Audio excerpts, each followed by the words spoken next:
7 deadly mistakes you need to avoid at all costs if you want to rank up.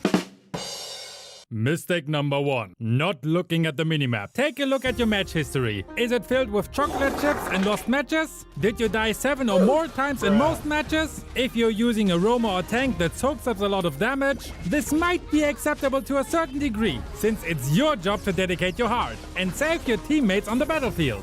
But if you're using any other role, then 7 or more deaths in a match is unacceptable. And I can guarantee to you that you are not paying enough attention to the minimap. And that's a huge oversight from you. I've read thousands of comments claiming they just can't rank up because of their teammates. While this is true to a certain extent, especially in solo queue, things like your own death counter is something that you can handle completely on your own. Even when you have the most shittiest team, it doesn't mean that you have to join the feeding party. There are probably multiple reasons why you died so often in a match. Firstly, you are probably a victim of the enemy's ganks, especially when you're a side laner. Solving this is really easy though. Always check the minimap and see if there's any enemy on it. If you don't see any enemies on it, always assume that they are on the way to beat your ass. Never think something like, they won't come here now, I'm sure. You will regret that thought 10 seconds later. So don't forget to keep an eye on the minimap before, while, and after clearing a minion wave.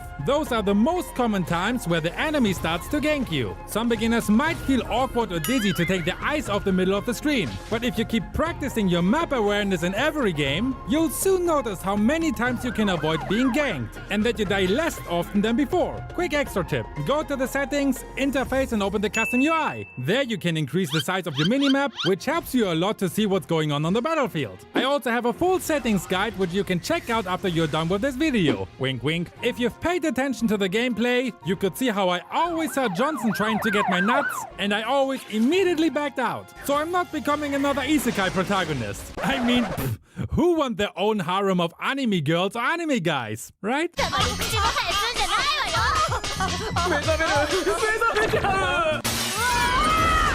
Ignoring the minimap is not your only problem though when you die many times. Another huge mistake many players tend to do is mistake number 2. Not knowing the power of your hero. Or let's better say, not knowing the power of your and the enemy's hero. Beginners oftentimes forget that every hero is built different. No, I'm not talking about the item build. I mean that every hero have a unique set of skills, and some of them are stronger than others in different stages of the game. I want to show you a quick real-life example. In this match I use Brody, and my counterpart on the lane is Layla.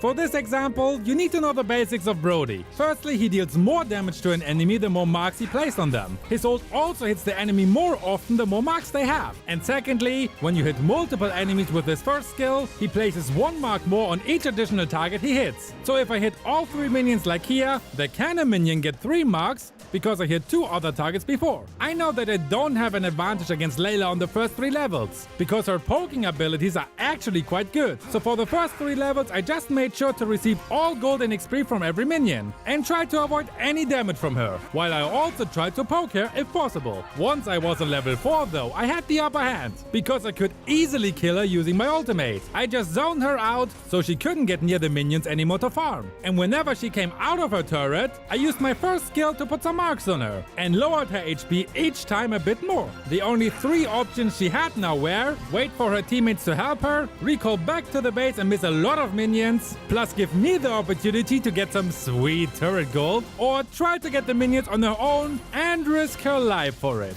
She chose option 3, which didn't went well for her. While I could collect all minions, get some sweet gold for the kill and some sweet turret gold, she got absolutely nothing. This is why it's so important to know the power of your hero. On the first 3 levels I knew that I can't really do much against her without risking my own life. So why should I risk anything if I can just wait patiently until I reach level 4? Layla had no chance against me afterwards. And this is why Layla is a bad hero and despised by so many. She can't survive on her own against any strong marksman, like Beatrix, Brody, Clint, 1-1 or Moskov. When we both would have our full build though, Layla would probably win a 1v1 against me. So I need to be much more careful against her again. In conclusion, if you know the power of every hero at any stage of the game, you can choose to fight the battles battles you can actually win and avoid all battles you're more likely to lose. To make the right decision at the right time, you need to have the knowledge, of course, which is why you should make the decision to subscribe now, so you can learn all about that in the upcoming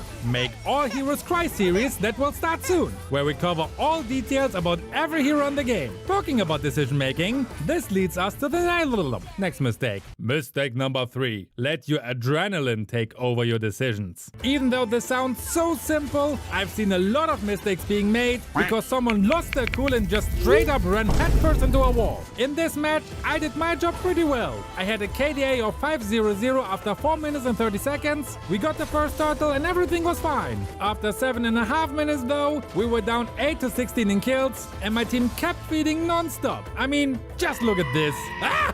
Here, I could easily run away because Odette was dead anyway, but I decided to go back because I wanted to have blood. This is super poor decision making, and I rightfully died for that. That's what happened when your team runs around like headless chickens and you start to get annoyed about it because you can see the writing on the wall. So, what's the solution for this? The more you die, the richer the enemies get, and the power level will only widen up even more, until it's like you're throwing a sausage into a hallway.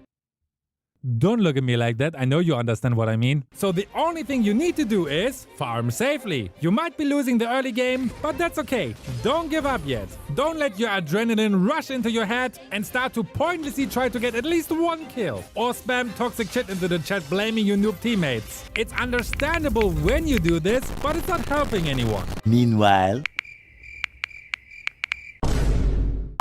the best thing will be to mute the chat completely and focus on farming, and you know what else? Exactly. Killing that one completely out of position enemy and then continue farming. Now if you're the roamer, you might say, wait, I can't really farm. What should I do? Your job will be to support that one teammate who's not a complete idiot to farm as much as possible. Preferably this guy is playing a hero that is strong in the late game. So a marksman or another late game hero like Aldog or Cecilian. A good player with an awesome roamer can be enough to turn around the game completely. Mistake number 4. Not spending enough time to improve yourself. So, you have learned the basics of the game. You have your one favorite hero in the game, and you believe that this is the best hero for you in Mobile Legends. This hero is handsome, or pretty, or ugly AF, and you want to spam this hero until Mythic. Or maybe this hero already carried you into Mythic. You also bought some shiny skins for this hero, hopefully after you re-downloaded Mobile Legends with Aptoide, because you can get more diamonds for your money with it. The step-by-step guide is in the description box and you know the rest. So the logical thing is to keep spamming that one hero, right? Sadly, this is very wrong. And this is one of the reasons why many players are stuck at a certain level. Improving your gameplay also includes increasing your hero pool. There are more than 100 heroes in Mobile Legends. And that means there's a huge difference between understanding and mastering Mobile Legends as a game. While understanding the basic concept is very easy, mastering every micro and macro play is on a whole different level. If you don't know what micro and macro is your ability to use your hero, like landing your skill shots, having the ability to win your lane against your counterpart, or the KDA you usually have with your hero. So micro is all about your own ability. Macro, on the other hand, is how you use the information the game gives to you and how well you can perform within your team. This includes the information you receive from the minimap, your ability to judge if it's the right time to attack or to retreat, or which hero you should pick in the draft pick phase. Depending on which heroes your enemies picked, you might have to choose a different hero, because the enemies picked heroes that count as your main. Or maybe because you need to pick a hero that counters their OP hero. For example, when the enemy picked 1-1, you should try to pick a hard counter like Phoveos, or a burst hero with target skills like Saber, Harley, Gusion or Eudora. If the enemies picked a tank with AoE stun abilities like Tigreal, Atlas or Lolita, you might want to pick Diggy, because his ult gives all teammates around him a free Purify. And this makes these kind of tanks almost useless. Mastering more heroes will make your gameplay more flexible. And flexible thinking is one of the keys to massively improve your win rate. Apart from having a wide hero pool, it's always better to play heroes that are strong in the current meta. There's a tier list video for every patch on this channel, so check them out afterwards. Enough of the self-advertising. Mistake number 5. Making too many wrong decisions. This is basically the follow-up to the macro plays I just talked about. This is one, if not the most important aspect of the game that you need to get right. Even if you're not the best at using skill shots, there are enough enough heroes who perform well, where you don't need to perform any difficult skill shots or read a whole book about their abilities. For example, Balmond, Uranus, Esmeralda, Karina, Clint or Atlas. If you don't know though when you have to push a lane, in which situation you should contest or stay away from the Lord, or even when you should try to end the game, you have a huge problem, which will result in many lost games that you should have won. This is what makes it so difficult to improve your macro plays, because there's not the one perfect solution for every situation. Sure, you could say it's a rule that once the enemy's jungler is down, so you're in the 5v4 situation, and your jungler has retribution available, you should try to get the Lord. But even this depends on how much HP you and your allies have. If you all only have half HP, and the enemy's push hero like Zilong or Sun is trying to backdoor you right now, should you all focus on taking the Lord? No, of course not. At least one, but better two of you have to retreat to secure the base. The Lord is not helping you if your base is destroyed. If two of you retreat though, you are facing a 3 vs 3 situation, and it is very easy to gank you and even worse, steal the Lord from you. It's also depending on who is the lead in gold and XP. If you're behind, you can't go into a 3v3 because you will lose this fight most likely. Many of my videos are made to improve your macro skills. Because this is such a huge topic, it can't be covered in one video alone. Every game and every situation is different. So to improve your macro plays, you need to have, firstly, experience. Because only then you can judge what to do in which situation, since you already was in a similar situation. And secondly, the ability to learn from your mistakes. You lost a match? Don't just blame it on your allies and have a look at the replay. Could you have done something different? The great thing about replays is that you can not only see your team, but also the enemies on the map. So you can see, for example, when you judged a situation wrong and pushed too far while the enemies were coming for you. Plus you should watch all ML guides, of course. Still, nothing beats experience and the willingness to increase your knowledge. There's one huge point I want to further point out though, and that's mistake number 6. Forgetting your main objectives. Your main objective is not to get the MVP medal or to get the most kills in the match. Just remember, the first time you installed the game, our lovely Layla taught you that the only way to win the game is to destroy the ugly looking base of the enemy. No matter how many kills you get in a single match, they will just respawn endlessly. If your base got destroyed though, you lose the match.